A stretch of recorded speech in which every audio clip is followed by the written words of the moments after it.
আসসালামু আলাইকুম প্রিয় শিক্ষার্থীবৃন্দ। আজকে আমরা আলোচনা করব জীববিজ্ঞান প্রথম পত্র অর্থাৎ উদ্ভিদ বিজ্ঞানের অষ্টম অধ্যায় টিস্যু ও টিস্যুতন্ত্র নিয়ে। টিস্যু ও টিস্যুতন্ত্র নিয়ে আলোচনা করার জন্য আমাদেরকে জানতে হবে টিস্যু কি।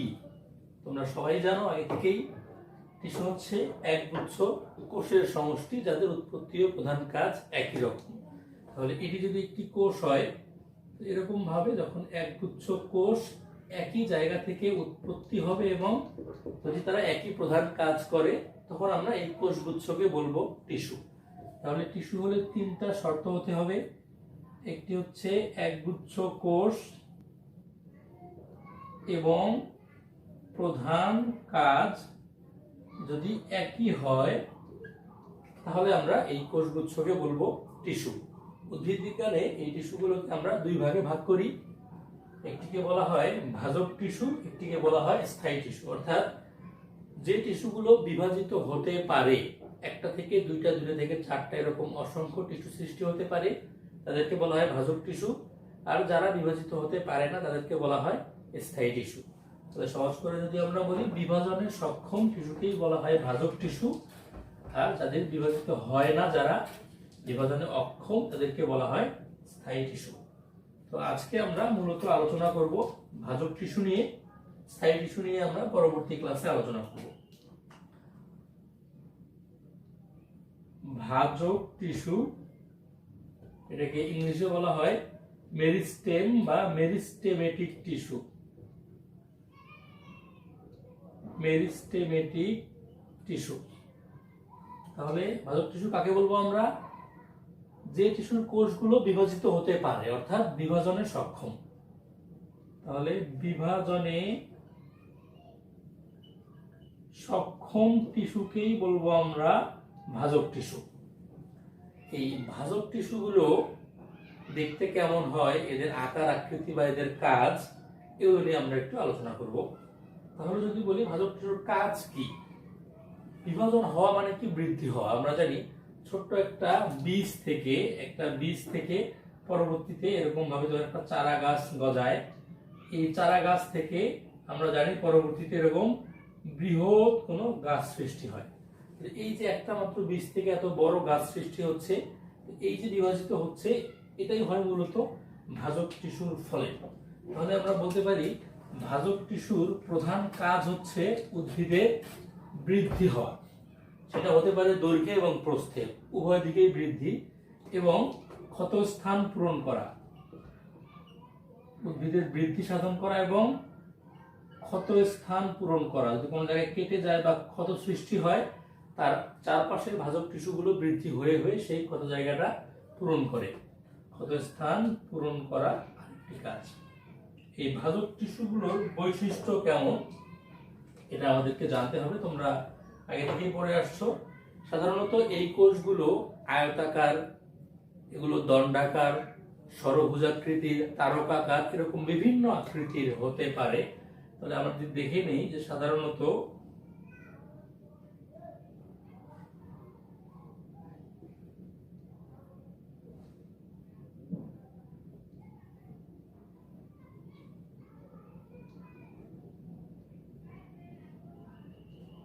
এইরকম আকৃতির হয়ে থাকে ভাজক টিস্যুগুলো। এই যে ভিতরের কোষগুলো, এগুলো হচ্ছে নিউক্লিয়াস।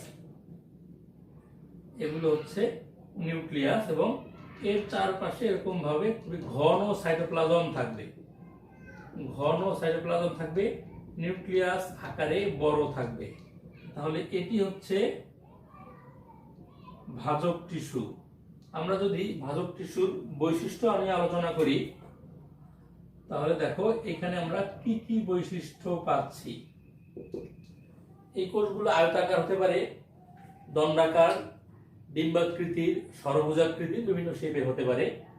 এবং এখানে দেখো নিউক্লিয়াস গুলো আকারে বড় এবং সাইটোপ্লাজম ঘন। তাহলে খুবই গুরুত্বপূর্ণ বৈশিষ্ট্য, নিউক্লিয়াস আকারে বড়, সাইটোপ্লাজম ঘন।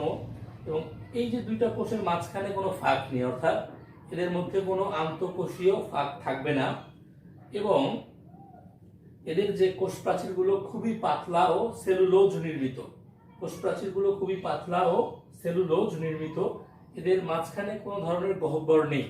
কারণ এরা এত দ্রুত বিভাজিত হয় যে গহ্বর সৃষ্টি হওয়ার সময়ই পায় না। এদের ভিতরে কোনো ধরনের সঞ্চিত বা খরিত বস্তু থাকে না। এদের বিপাকের হার অনেক বেশি, মানে এদের ভিতরে সবসময় বিক্রিয়া চলতে থাকে, তাই বলা হয় বিপাকের হার অনেক বেশি। এবং এদের যে প্লাস্টিড গুলো থাকে এগুলো আসলে প্রোপ্লাস্টিড অবস্থায় থাকে। এই প্রোপ্লাস্টিড এটি তোমাদের এমসিকিউ পরীক্ষায় প্রায়ই আসে। তোমাদের উদ্দীপক এখান থেকে প্রশ্ন আসে এবং তোমাদের এমসিকিউতে এই অপশনগুলো থেকে আসে যে নিচের কোনটি ভাজক টিস্যুর বৈশিষ্ট্য নয়। আশা করি তোমরা এখান থেকে দেখতে পাবে। এখন আমরা দেখব ভাজক টিস্যুর শ্রেণীবিন্যাস। এই শ্রেণীবিন্যাসটা তোমাদের সৃজনশীল পরীক্ষার জন্য মোস্ট ইম্পর্টেন্ট। ভাজক টিস্যুর শ্রেণী বিন্যাস। ভাজক টিস্যুকে আসলে অনেকগুলো উপায়ে শ্রেণীবিন্যস্ত করা যায়। মনে রাখবে, প্রথমত আমরা এটাকে আসলে 4টা ভাগে ভাগ করে নিব, মানে 4 উপায়ে শ্রেণীবিন্যস্ত করা যায়। একটা হচ্ছে এর উৎপত্তি অনুসারে শ্রেণীবিন্যাস, একটা হচ্ছে অবস্থান অনুসারে শ্রেণীবিন্যাস, আর একটা হচ্ছে কোষ বিভাজন অনুসারে শ্রেণীবিন্যাস, আর একটা হচ্ছে এদের কাজ অনুসারে শ্রেণীবিন্যাস। উৎপত্তি অনুসারে, অবস্থান অনুসারে, কোষ বিভাজন এবং কাজ অনুসারে। আমরা প্রথমত 4 ভাগে ভাগ করে নিলাম এবং এই প্রত্যেকটা ভাগের আবার 3টা করে ভাগ আছে। তাহলে এটি প্রধানত 4 ভাগ এবং এই প্রত্যেক ভাগের আবার 3টা করে ভাগ আছে। আমরা দেখব উৎপত্তি অনুসারে যে শ্রেণীবিন্যাস, এটিকে আমরা 3 ভাগে ভাগ করে নিতে পারি। একটাকে বলা হয় প্রারম্ভিক ভাজক টিস্যু, একটা হচ্ছে প্রাইমারি ভাজক টিস্যু, একটা হচ্ছে সেকেন্ডারি। প্রারম্ভিক মানে প্রো মেরিস্টেম, প্রাইমারি, সেকেন্ডারি। প্রারম্ভিক কোনটা? যেটা আসলে উদ্ভিদের মূল ও কাণ্ডের একেবারে অগ্রভাগে বা শীর্ষে কিছু অঞ্চল রয়েছে, যে অঞ্চল থেকে পরবর্তীতে প্রাইমারি টিস্যু সৃষ্টি হয় তাকে বলা হয় প্রারম্ভিক ভাজক টিস্যু। এটা যদি আমরা কাণ্ড ধরি, এই যে একদম শীর্ষে কিছু অঞ্চল রয়েছে যেখান থেকে পরবর্তীতে প্রাইমারি টিস্যু সৃষ্টি হবে। যদি আমরা একটু মূল ধরি, মূলের অগ্রভাগ কিন্তু এটা নয়, মূলের অগ্রভাগ হচ্ছে এই অঞ্চলটা।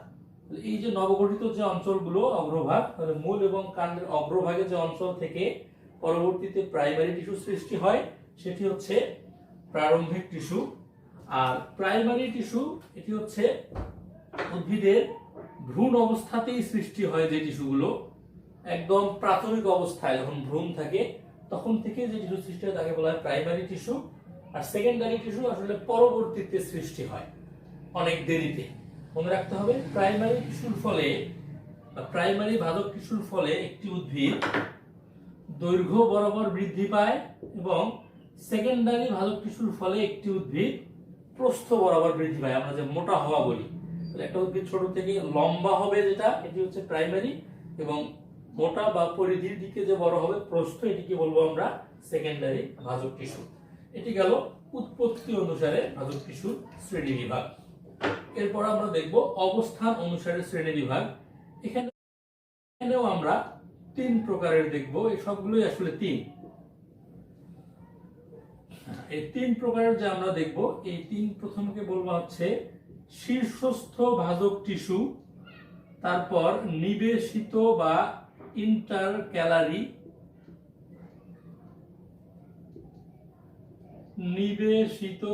ইন্টারক্যালারি, ভাজক টিস্যু এবং পার্শ্বীয় ভাজক টিস্যু। শীর্ষস্থ মানে বোঝাই যাচ্ছে যেটা একেবারে শীর্ষে অবস্থান করবে। পার্শ্বীয় মানে পাশ বরাবর একটা উদ্ভিদের যে 2 প্রান্তের দিকে থাকবে। আর নিবেশিত বা ইন্টারক্যালারি, এটার নাম হচ্ছে টিস্যু মধ্যক, মানে এই দুইটার মাঝখানে যারা থাকবে, আমরা যদি এরকম ভাবে দেখি, উদ্ভিদের এই যে উপরের দিকে যে শীর্ষ অঞ্চল,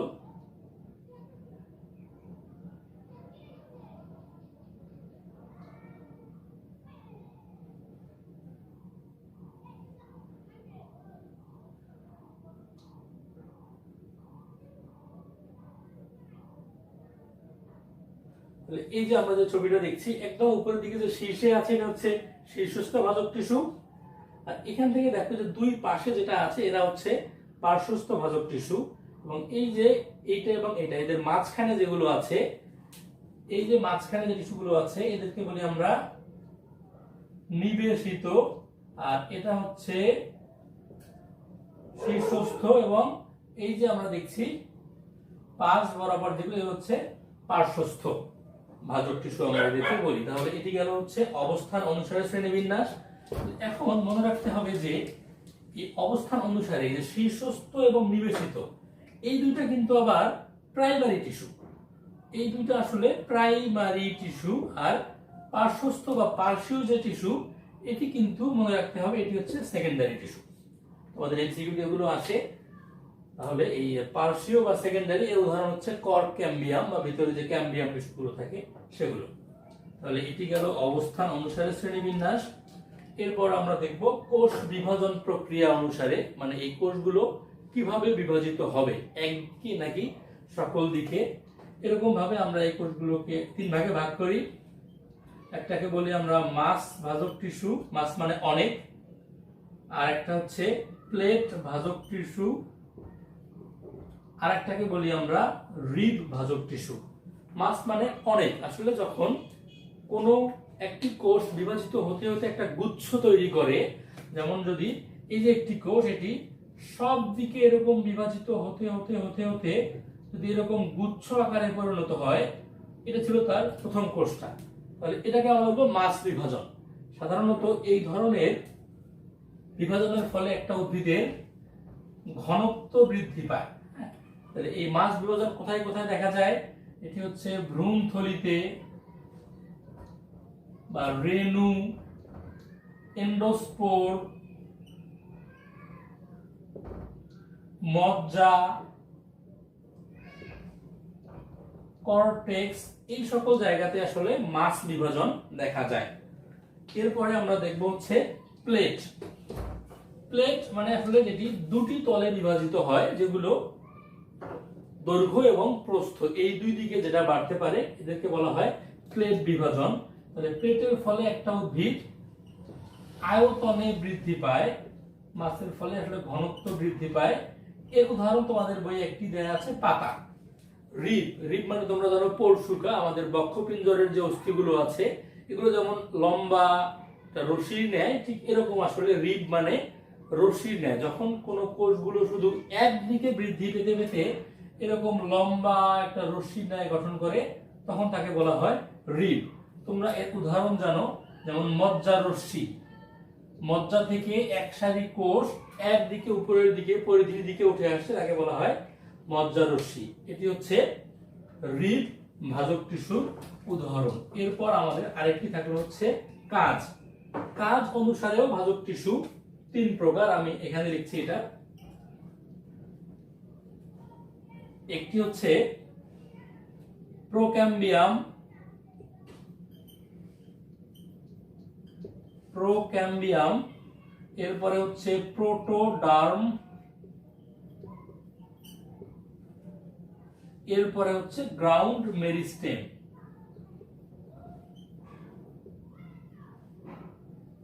তাহলে প্রোক্যাম্বিয়াম, দেখো ক্যাম্বিয়াম আমরা জানি জাইলেম এবং ফ্লোয়েম নামক যে স্থায়ী টিস্যু আছে তার মাঝখানে ক্যাম্বিয়াম থাকে।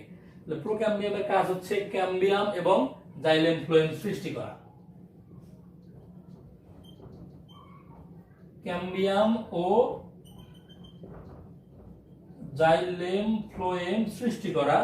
প্রোটোডার্ম, দেখো ডার্ম মানে তোমরা জানো ত্বক, এপিডার্মিস বা এপিডার্ম, এপিডের্মা। প্রোটোডার্ম মানে মূল এবং কাণ্ডের বাইরের যে অঞ্চল, মানে ত্বক সৃষ্টি করা এর কাজ। গ্রাউন্ড মানে ভিত্তি, একটা উদ্ভিদের প্রধান যে ভিত্তি, মানে ভিতরের যে কোষগুলো, যেমন আমরা বলি কর্ক টিস্যু বা মজ্জা বা কর্টেক্স, এই মজ্জা বা কর্টেক্স সৃষ্টি করে যে টিস্যুগুলো থেকে, তাকে বলা হয় হচ্ছে গ্রাউন্ড মেরিস্টেম বা ভিত্তি টিস্যু। আশা করছি তোমরা বুঝতে পেরেছো ভাজক টিস্যু।